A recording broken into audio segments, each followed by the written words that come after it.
So thank you for inviting me to be here today. My name is Peter Weiss, and I'm the Living Justice Advocate with the Diocese of Green Bay. I'm very honored and humbled to get to present for the CIA Faith Mission Operatives, as I know of your efforts to bring the Catholic faith to people throughout our diocese. And so thank you to Ann and Susie and Joe for inviting me to be here today to talk a little bit about the election and, this question of, well, what's a Catholic to do in the midst of this election this year? So to get started, I want to just tell you a little bit about who am I and why am I here. Now, first of all, this is not a picture of me. This is my daughter, Lucy, and I've shared her picture for a couple of reasons. One, she's cuter than I am, and so something fun for you guys to look at as I'm talking. But there's another reason that I'll circle back to in just a bit that I think is important.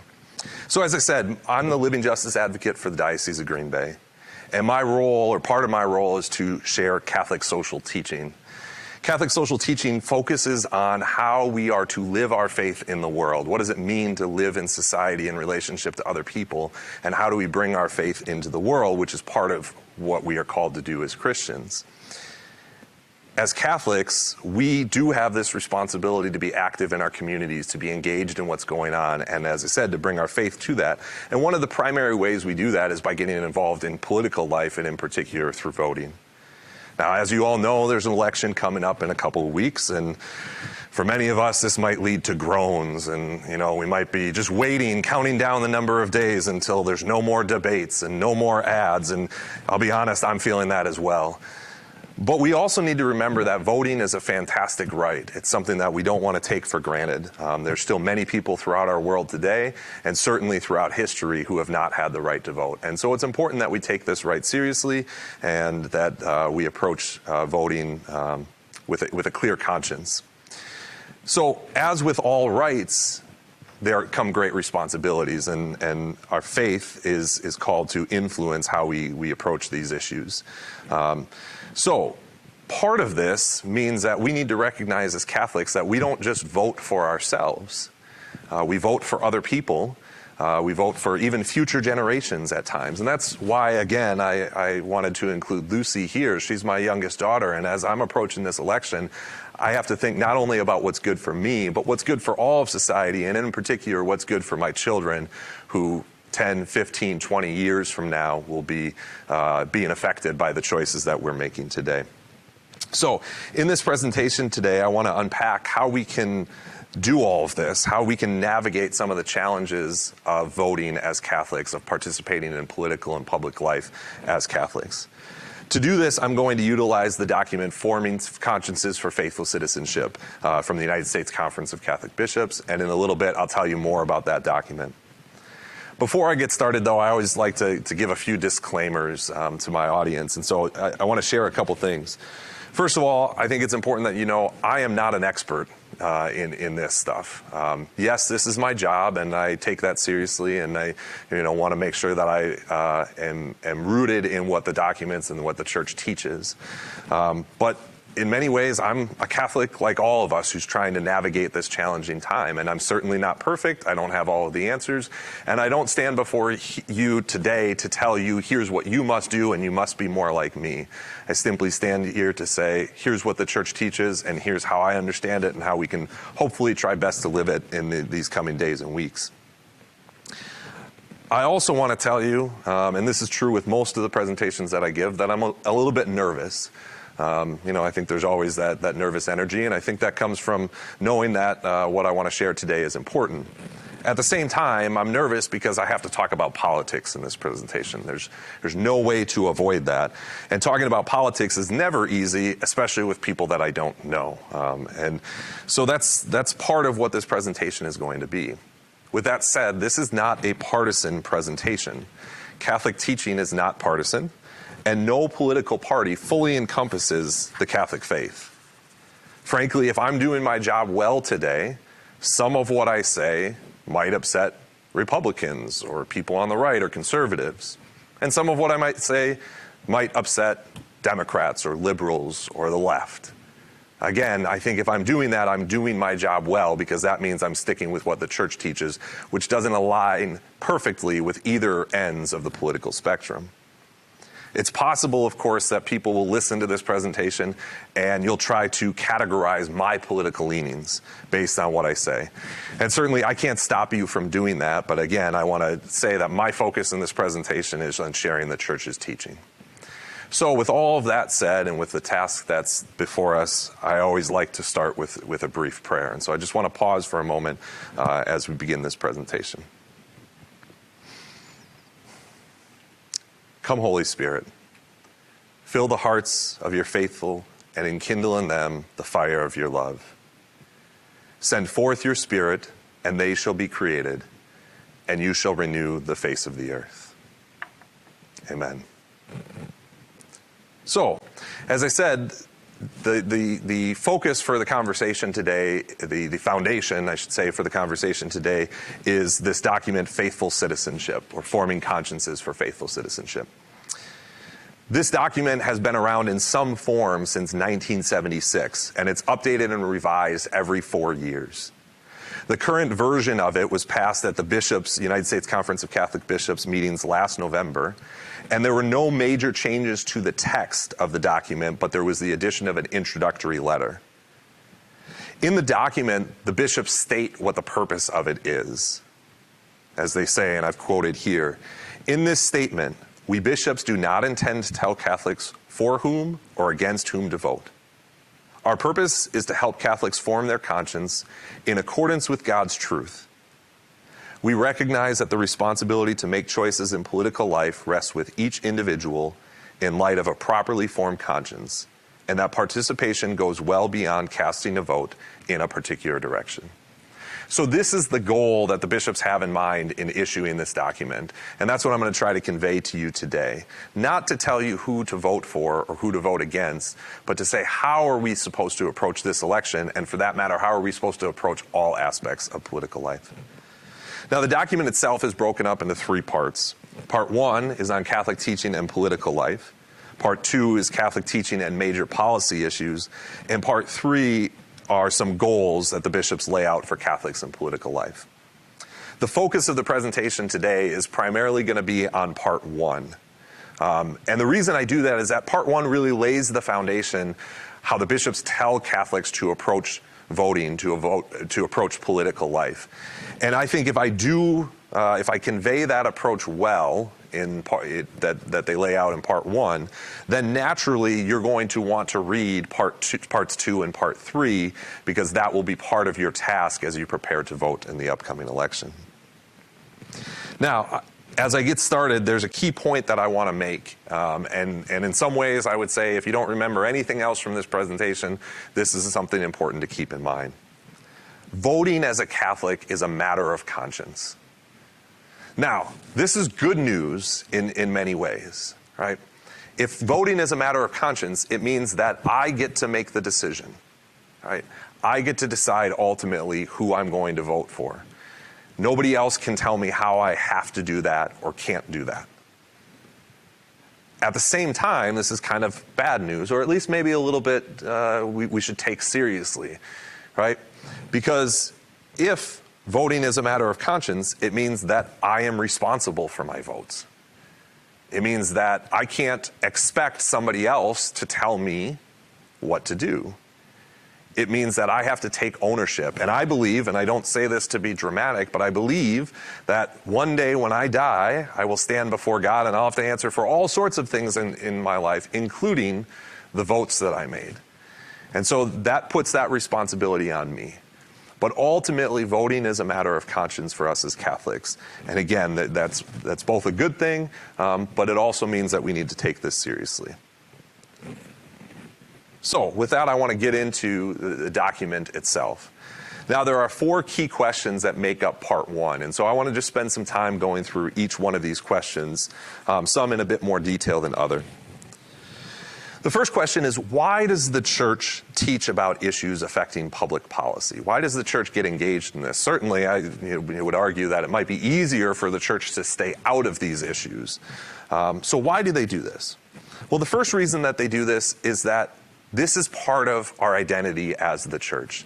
As the bishops say in Faithful Citizenship, shaping the moral character of society is part of the church's mission.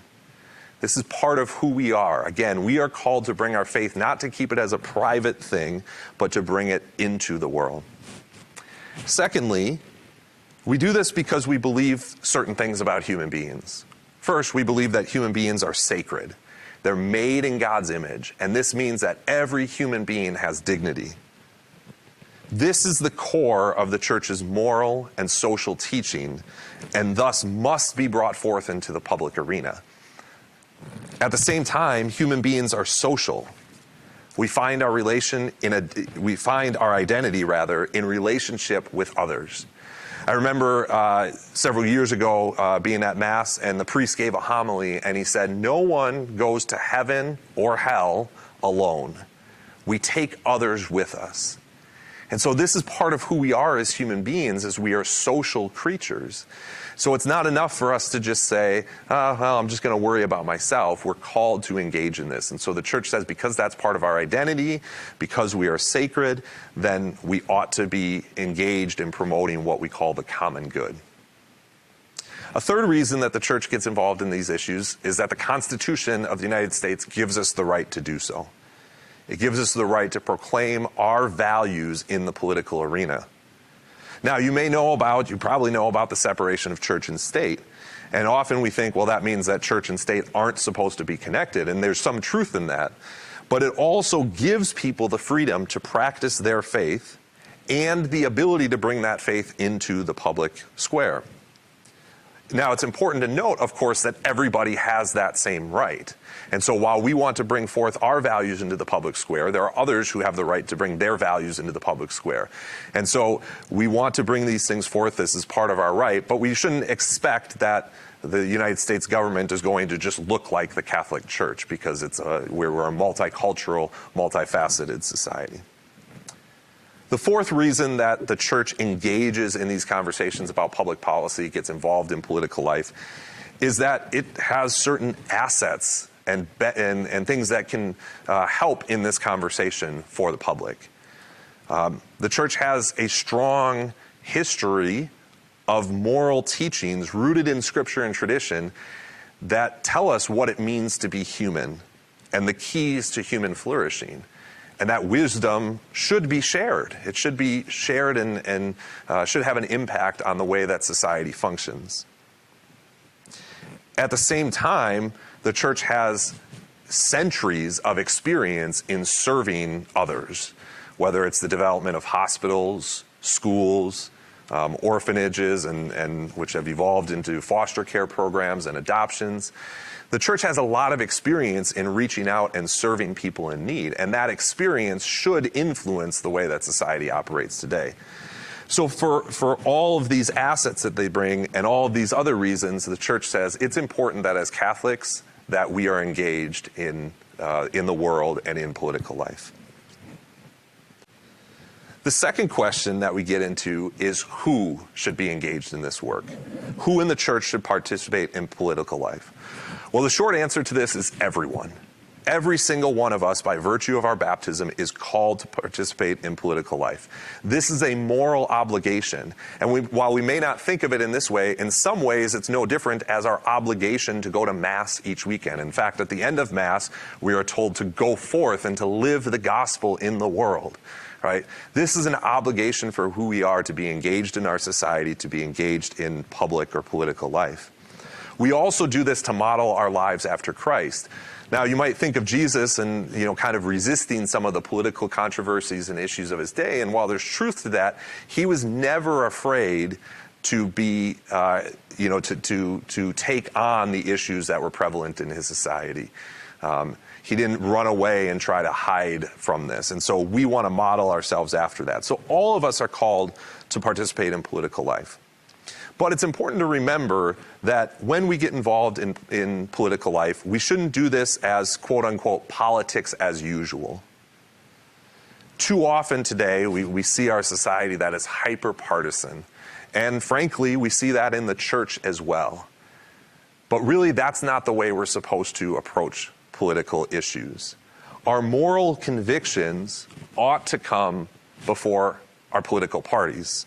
As the bishops say in this document, as citizens, we should be guided more by our moral convictions than by our attachment to a political party or interest group. And so this is the challenge before us as Catholics, is to say, how do we make sure that our involvement transforms the parties and that the parties don't transform us? And so that's one of the challenges that we have before us. Now, when we get engaged in political life, we should know that not everybody has the same role. And so I want to kind of break down two major groups or distinctions. The first is the clergy. And when I talk about the clergy here, I'm talking about bishop and priests and ordained ministers, but I'm also talking about the lay ministers who serve in some sort of official capacity of leadership within the church, who help fulfill the teaching role of the church, people like myself. So although I am a layperson, I fit into this category in certain ways within my role and within my job. And so here are some of the things that faithful citizenship, that the bishops tell us about the role of clergy, the role of church leadership in engaging in public life. First of all is to teach the fundamental moral principles that will help people form their consciences. So to give people the raw material that they can use to understand the issues, to understand society, to understand what it means to be a human being. Secondly is to provide guidance on the moral dimensions of public policies. Let's say that there's a law or a bill being discussed. Church leadership is called to share and say, what are the moral dimensions that we need to take in consideration when evaluating this particular law or bill? Thirdly is to encourage the faithful to fulfill their civic obligations, encouraging people to vote, encouraging people to be engaged in public life. So a church, working to help register to people to vote is certainly a legitimate thing that the church and church leadership can do. The document makes it very clear, though, what the clergy, what the church leadership is not supposed to do in this. And that is that in fulfilling these responsibilities, church leaders are to avoid endorsing or opposing candidates. And I think that's important for us to keep in mind as we think about all of this. We can contrast that then to the lay people, right? To the non-ordained, to the average person who doesn't work within the church, right? What is their role? In his encyclical Deus Caritas Est, Pope Benedict says that the direct duty to work for a just ordering of society is proper to the lay faithful. So we might think of it this way. The clergy, the church leadership, is called to give us the principles, give us the raw material, give us the philosophy to approach these issues. And then it's the role of the lay faithful to put that into practice, to live that out in the world, in our everyday lives, and in particular in governing, in living our political lives. So some of the ways we can do this: we can run for office. We can bring our values and bring our Catholic faith to understand how to bring about a just world by getting involved, by running for office, by taking on political leadership. We can work within political parties. Maybe neither of those sound very appealing to you, depending on how you feel, but all of us can and should communicate with our elected officials, reach out to let them know what we think on certain issues, right? And all of us can be engaged in the work of advocacy and raising awareness about issues of injustice. And the beauty here is that even those who cannot vote, even young people, can advocate. And frankly, some of the best advocates are young people who want us to be aware of some of the injustice that exists in the world. And so all of us are called to participate in these ways, but again, we have different roles, different ways in which we participate. The next question is probably what I'll devote the most time on in this presentation. And it's, how does the church help the faithful to speak about political and social questions? And I sort of call this the guidelines, right? How are we actually supposed to do these things? And so there's four kind of key things that I want to talk about here. And I'm going to go into each one of them in a little bit more detail. The church is going to help us to form our consciences. The church is going to help us to exercise prudence. The church is going to help us to do good and avoid evil, and the church is going to help us to make moral choices. And so again, I want to take each one of these on in a little bit more detail. So first of all, what does it mean to form our conscience? Well, we often think about conscience. You may still have that image maybe from the movie Pinocchio of Jiminy Cricket sitting on your shoulder and telling you, always let your conscience be your guide, right? And this idea that a conscience just sort of tells us the right thing to do. And while there's some truth to that, the reality is that conscience is something that we have to work to form and to develop, right? Our conscience is meant to guide us to understand what is true and what is good and what is beautiful. But unless we form it properly, it's not going to do us a whole lot of good. So we have a responsibility to form our conscience, and the church helps us to do that. It helps us to make sure that our conscience tells us that right things are right and wrong things are wrong. So we do this first and foremost by understanding what is it that the church teaches. We seek goodness and truth, specifically as revealed in Scripture and tradition. What does it mean to be a human being? How are human beings called to relate to other human beings? This is all part of forming our conscience and understanding the moral and social teachings of the church. Secondly, part of forming our conscience is examining our conscience, saying, how have we done? And for that matter, when it comes to engaging in political work, it's examining and understanding what are the choices before us. Now, as we'll talk about throughout this, most of the choices we face in the political world, it's not just this is right and this is wrong, right? There's many layers, many areas of complexity, many shades of gray, we might say, in all of this. And so we have to examine and really understand the choices that are presented before us. Because of all these areas of gray in here, it's very important that we also, in developing a well-formed conscience, do the third thing, is to pray. Not just to say, what do I think is right, but God, what are you calling me to do in this situation? Right? Understand, as the words of the Our Father say, thy kingdom come, thy will be done. How can we work to bring God's will into this world? Secondly, and this is something I'm going to be talking about kind of throughout the rest of the presentation, is this idea of prudence. So we are called, when we're engaged in political life, to exercise prudence.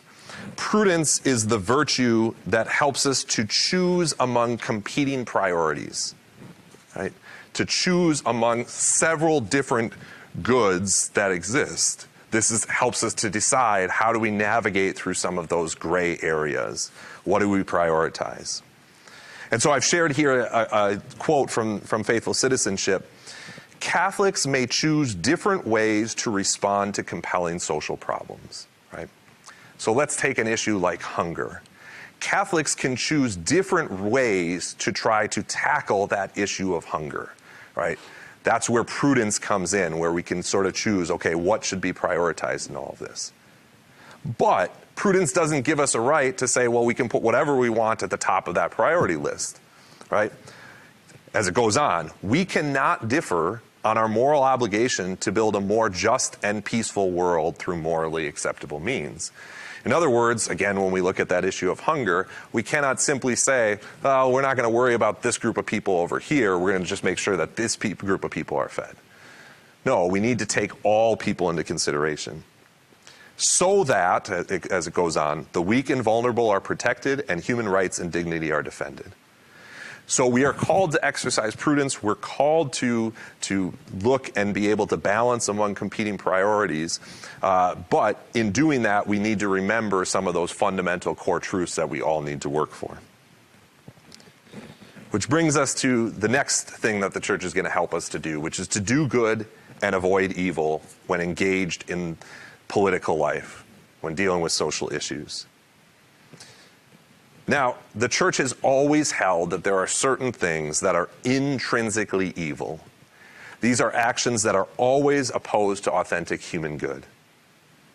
For example, the intentional taking of life through things like abortion and euthanasia, human cloning, destructive research on embryos, genocide, torture, targeting of non-combatants, racism, mistreatment of workers and the poor, and redefining marriage.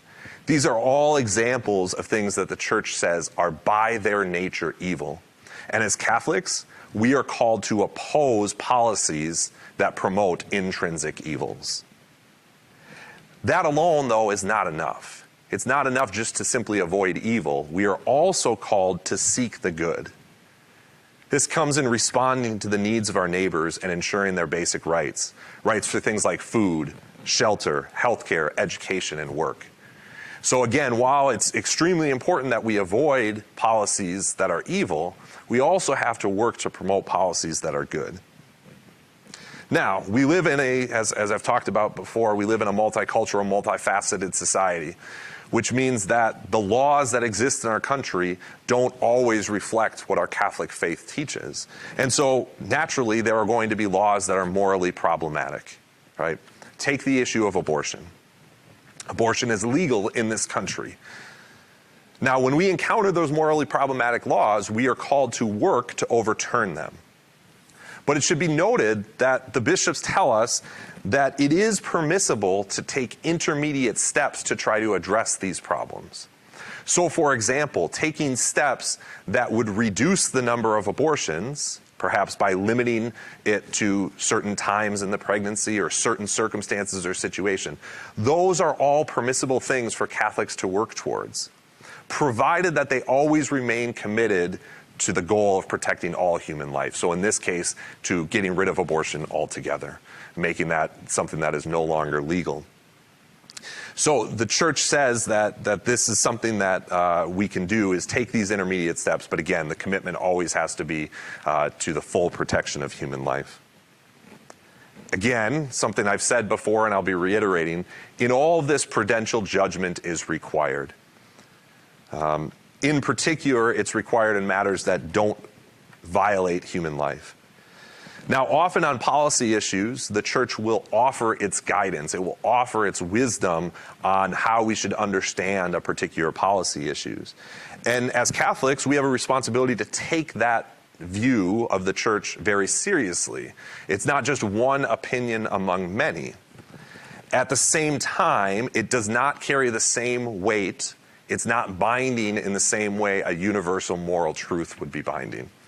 So, for example, let's say that a politician advanced a bill that was going to work to try to address homelessness by building these tiny homes throughout a community so that everybody had shelter, okay? And let's say, hypothetically, that the church and church leadership felt that that was a good policy to support because of its efforts to address homelessness. As a Catholic, I am within my rights to disagree with the church about that particular policy. Maybe there's some reason I think that that wouldn't be the best way to address this issue. And that's certainly within my right, though I should take seriously what the church says in this matter.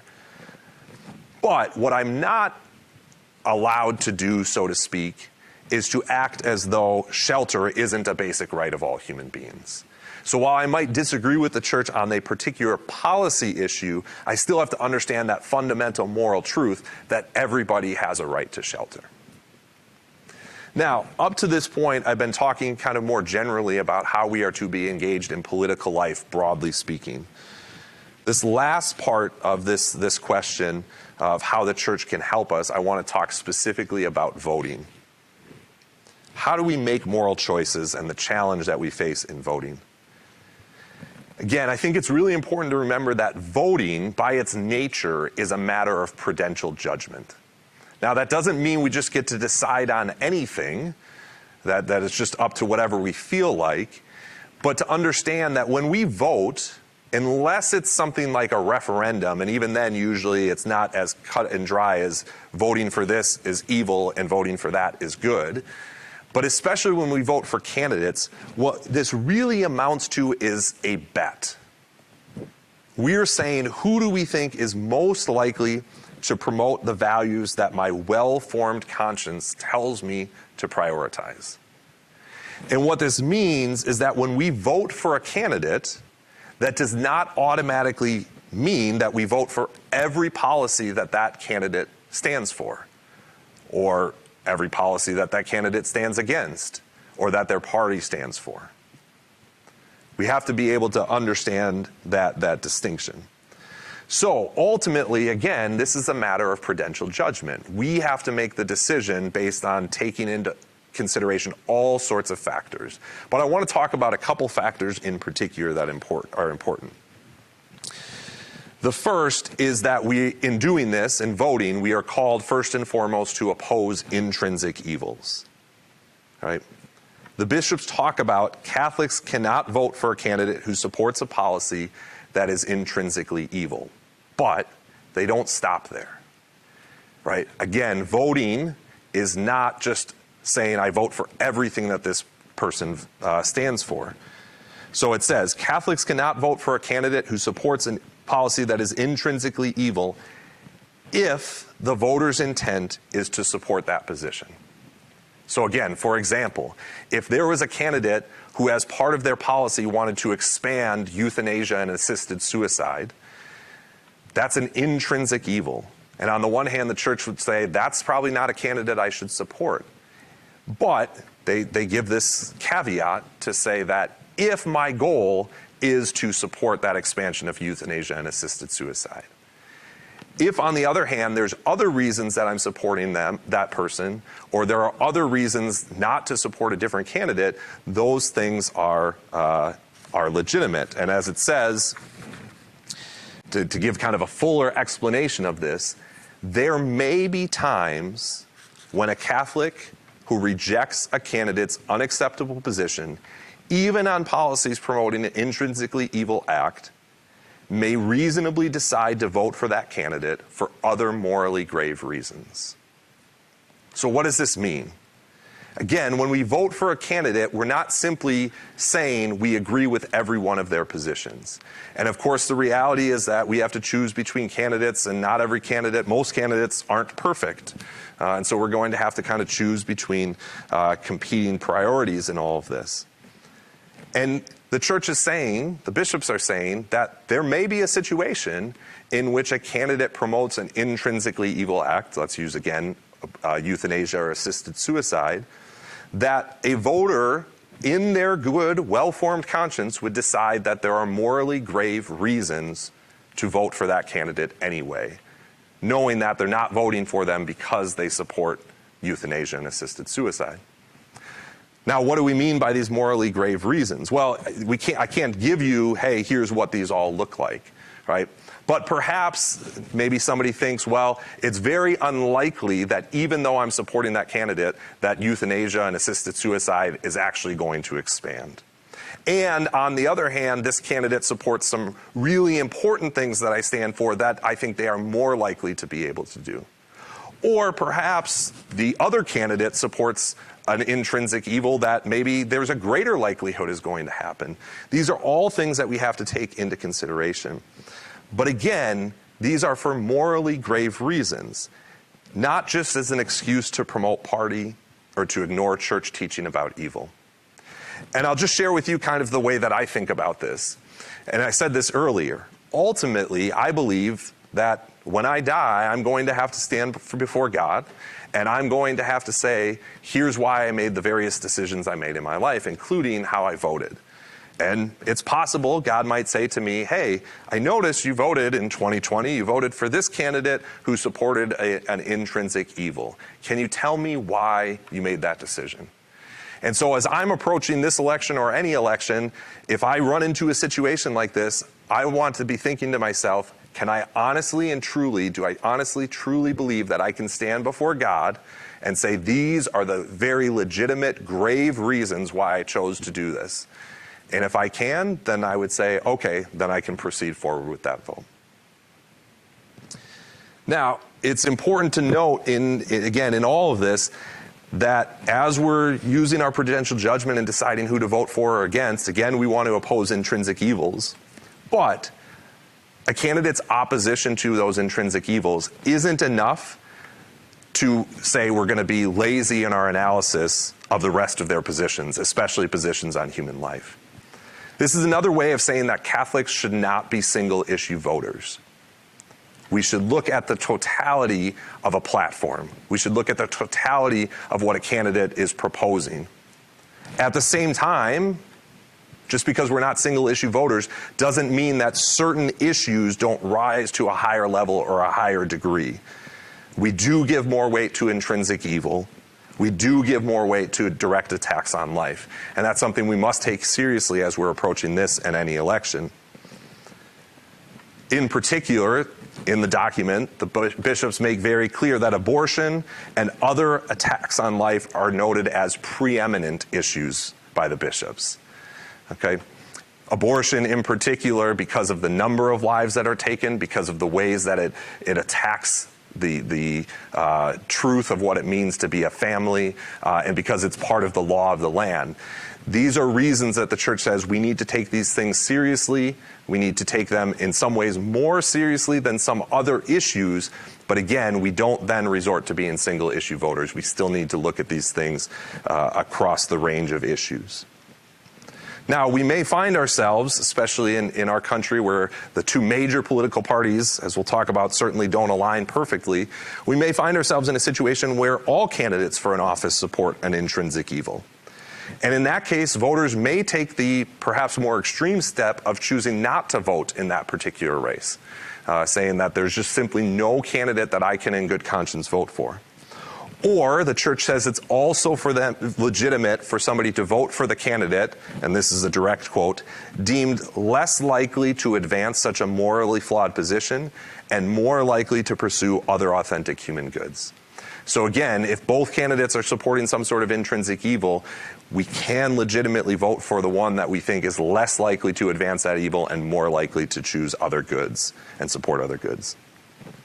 Lastly, when it comes to prudential judgment, it's important to know that we're not just voting for the party, we're not just voting for the platform, we're not just voting for their promises, we're also voting for the candidate themselves. So we need to take into account a candidate's commitments, integrity, and their ability to influence a given issue. All of these things become part of that prudential judgment. Again, I want to reiterate that in our country, and obviously there are more than just the two major political parties of Republicans and Democrats, but really there is no candidate, no political party that fully supports the fullness of Catholic teaching. I suppose, could there be a hypothetical candidate or could there be a hypothetical party? I suppose, but I'll believe that when I see it. And in the meantime, we should recognize that there isn't any one party that's fully aligned with what the church teaches. Lastly, when we're thinking about voting, I think it's important, and I reiterate again, is that our choices matter. They matter for us. They matter for other human beings. They matter for now, and they matter for in the future. And they don't just matter on earth here, but again, as I've said multiple times, I believe that this has an impact on our eternal soul. Now, I don't say that to scare you, but to say that this is something we need to take seriously. Again, we are called to bring our faith to our life in public, and this is especially true for Catholic political leaders. Pope Benedict referred to this as the Eucharistic consistency. Again, this idea that I would go to Mass and I would receive Jesus in the Eucharist. My mom used to tell us this afterwards. We would leave Mass and we would get in the car and immediately we'd be fighting. I'd be fighting with my brothers and sisters. And she would say, we just got out of Mass, right? I think this is in sort of a simpler way what Pope Benedict is talking about with Eucharistic consistency. If we're going to go and receive Jesus into our hearts, then we have an obligation, a responsibility to go out and to bring that into the world. And that includes with the way that we vote. Ultimately, when we're thinking about voting, again, we can keep this in mind, as the bishops say. In the end, this is a decision to be made by each Catholic, guided by a conscience formed by Catholic moral teaching.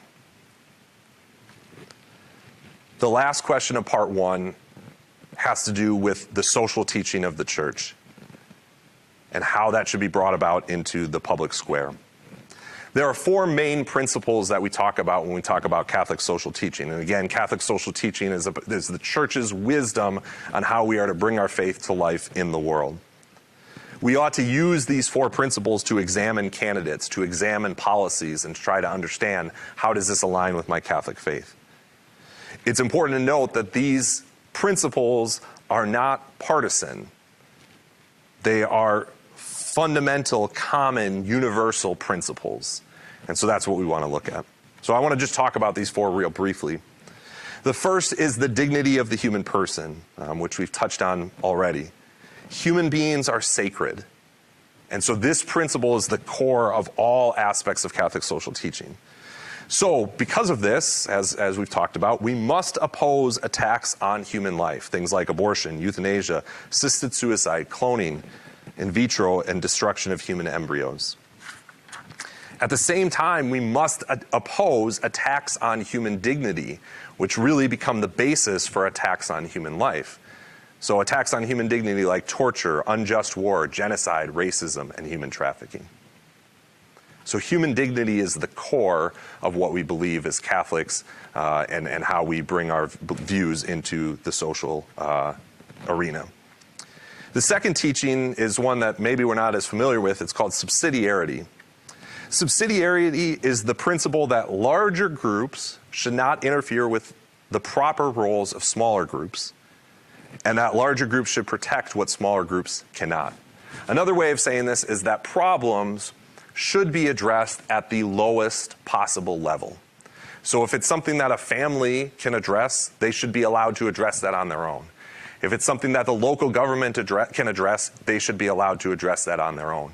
And yet as we go up and we get to these bigger organizations, they have a right to both protect the ability for smaller groups to do that, but also a right to take on issues that cannot be dealt with at that lower level. So part of this is understanding that family is the most basic social unit, and families should be upheld and protected and promoted. It's also recognizing that people in groups have a right and a duty to participate in society. The third principle of Catholic social teaching is the idea of the common good. This is the condition where all people are able to reach their full potential. Again, as Catholics, we don't just vote for what's good for ourselves. We don't just support policies that are good for us. We need to look in to take into consideration what's good for everybody. This means that rights have to be respected, but also responsibilities have to be fulfilled. It means that we should be working to build an economy that serves people, not people that serve an economy. And it means that we have a responsibility to care for creation, which of course is a common good. It's a commonly owned thing, so to speak. And that includes future generations. Creation doesn't just belong to those of us who are alive now, it also belongs to future generations. And the fourth principle is solidarity. Solidarity, very simply, is the belief that we are all one human family, and we have more in common than what divides us. It's really another way of saying we are our brothers and our sisters' keepers, and that this is not bound by borders or by national interests, that we are called to care for all people. Solidarity also calls us to make a preferential option for the poor and vulnerable, to put the needs of the poor and vulnerable above the needs of even the rest of society, as strange as that might sound, as much as that might sound foreign to our ideas of equality. Now, why is this? It's simply rooted in the idea that their needs are greater. So I have 7 children. If one of my children is sick, I'm going to give more time and attention to that child, not because I love that child more, but because their needs are greater. In the same way, we're called to put the needs of the poor and vulnerable first amongst competing priorities when we're looking at these issues. This is also a great way to measure the health of a society. How well are we treating the poor and vulnerable? So hopefully today I've given you some food for thought as you're approaching this upcoming election. I want to conclude with just a couple things that I hope can be kind of a takeaway. The first is, and this is my own interpretation, this is the way I will be approaching the election in the coming weeks, so take it for what it's worth. But these are a step-by-step process to voting. All right? The first step is to pray. Is to ask God to be present as we're evaluating these things, as we're approaching this election. The second step, as we've talked about, is to form our conscience. Read Faithful Citizenship. Read Part 2 and Part 3, where it talks about important issues that we should be taking into consideration. Right? Read what the bishops have said about a variety of social issues over the years. Read the Scripture to try to understand what is, in particular, the Gospels. What is Jesus calling us to do? Third, we want to research the candidates. We want to understand what do they stand for and who are they as people. And I want to give a quick reminder in saying this is many of us, especially this year when we have a presidential election, we think about voting in the context of voting for the president. And obviously that's a very important election in our country. But the reality is there are lots of different elections that are going to be taking place in the next couple of weeks. And so when we're doing our research, it's not just about choosing the president, it's also about choosing our congressmen. It's about choosing state senators and assembly people. It's about local government decisions that we have. So we need to take time to look into all of those issues. After we've formed our conscience and we have researched the candidates, we need to pray some more. We need to go back and say, okay, God, here's what I understand. Here's what I'm thinking. Is there anything that I've missed? Is there something more I need to take into consideration? Once we've done that, we're now ready to vote. Now, most people tend to think of their political responsibility as ending here. They voted, and now, okay, what will be, will be. But that's not the way we're called to approach it as Catholics. We're called to remain engaged. And one of the key ways that we can do this is we can continue to communicate with our elected officials. Whether we voted for that person or not, whether they're part of the party we tend to support or not, we need to stay engaged with them. And we need to tell them not only where we want them to do better, but also where they're doing well. This is part of our responsibility as Catholics. And then lastly, we need to pray some more, because frankly, we need all the prayers that we can get as individuals, as a society, and so we cannot pray enough. So that is going to always be the first and the last step in this matter.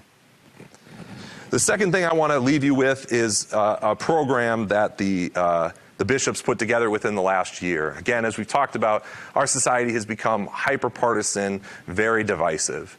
And that, at times, tempts us within the church and certainly influences people within the church.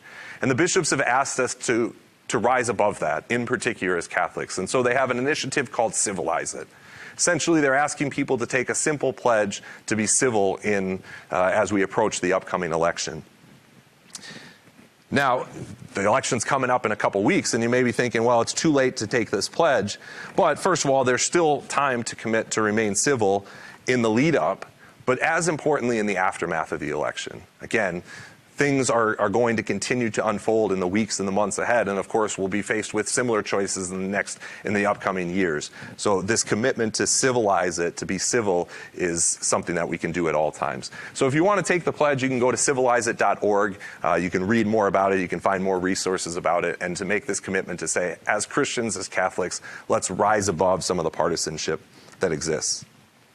Finally, I think it's really important that as we approach this election, that we keep everything in perspective. Remember that no matter who is elected president or any other office, no matter what is decided when we wake up on November 4th or November 10th or December 15th or whenever this election is going to be decided, that Jesus is our Lord. As Catholics and Christians, everything else comes secondary to that. Our faithfulness, our devotion belongs to Christ. And so while we take these obligations, these roles as Catholics seriously, we need to always keep that in mind as we are approaching this and remember where our true devotion lies. So thank you so much for this opportunity to be here. God bless all of you as you approach the upcoming election, and God bless America.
This is our diocesan campus. As you can see, it's a big area. We have several different buildings that are part of us. Right behind us is the chancery. This is where Bishop's office is, and some of his closest staff members, the various vicars, the chancellor, as well as folks from our discipleship and leadership mission team. Over to our left, we have Melania Hall, which is primarily where the Catholic Foundation and our facilities and properties people are. As we walk over this way, we'll see where Bona Hall is, as well as where the chapel is. And we'll maybe even be able to look down the road to see where Bishop's house is as well. One of my favorite things about being on this campus is you can see as you look around, there's a lot of nature around here. So you can see the leaves changing colors, and it's always fun to come in the morning and not know what kind of wildlife we're going to see. So often I'll come in the morning, I'll see turkeys. A couple weeks ago I saw a fox running down through here. There was one day, this was maybe a couple years ago, that I remember seeing a skunk walking across the road. So I quickly turned around and went the other way. And then, of course, we get deer around here, and they like to mock us as deer hunting season comes up, and you know, they know we can't do anything about them right here, so they seem to show up a little bit more. Last year I almost walked right into one as I was coming out of work one day. So this is Melania Hall. This is the building where the Catholic Foundation is for things like the Bishop's Appeal and the various collections, various grants we give out to serve in our parishes and our communities, as well as St. Joseph Corporation, which manages our buildings and grounds. We also have classrooms in the basement, so perhaps you visited us here on campus and had a workshop down there in the basement or other meeting or gathering there. So if you're coming to visit us here on campus, there's a couple different ways that you can approach, both accessible from 172. On the west side of campus, you come from Riverside Drive and come up to our upper parking lot here, or from the east side of campus, if you're on Webster, take St. Joseph Street, and you can also make it up to this lot or park in our lower parking lot. So this is Bona Hall. This is where a lot of our offices are. This is where Catholic Charities operates out of, our Families and Schools of Discipleship mission team, our parish and life and evangelization, as well as several of our support offices, human resources. So, of course, the center, the foundation of our campus is our St. Joseph Chapel. And I think, you know, not only is this a great place for us to just come in the midst of the day, sit down, have some quiet time in prayer, but also, you know, we can come here each day for Mass. Every day at 11:30 we have Mass. And thankfully we have several priests on campus who are able to provide that for us. And so to bring us together as a community. And it's a reminder for me that everything we do here in the diocese is always to be wrapped in that spirit of prayer in our faith. And I think as we think about this upcoming election, it's a good reminder in that way too, to say that everything that we do, we want to remember who we are as people of God. And so we wanted to show you the inside of the chapel, and hopefully you'll be able to come visit sometime in the future and pray with us up here. So as you hopefully know, back in March, Bishop, in all his wisdom and maybe providential foresight of the future, inaugurated the year of St. Joseph. And of course, what a year to have St. Joseph as our special intercessor and protector. You know, he who saw so much in his own life and taking care of Jesus, to be able to watch over and protect us in all the challenges that we're facing this year. So we'll just continue to invite his intercession in all that we do here as the diocese.